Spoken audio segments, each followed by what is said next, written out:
Mommy's going to draw a little boxy. See? You're going to draw a big boxy? Look, this one is the little boxy. And now we're going to draw a medium boxy.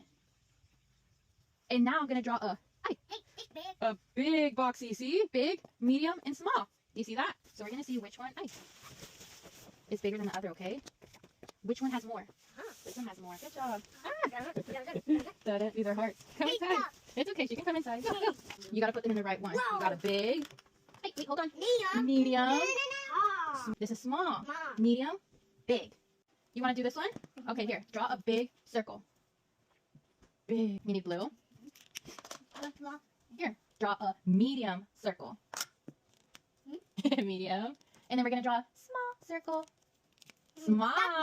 That's Rocky. Yeah. So what we're going to do is we're going to see if something is shorter or longer, okay? So you're going to take the paper and you're going to cut it. Cut it one time. Now tell me, which one is longer and which one is shorter? That one longer. This one's longer? Longer goes over here. Look, longer, shorter.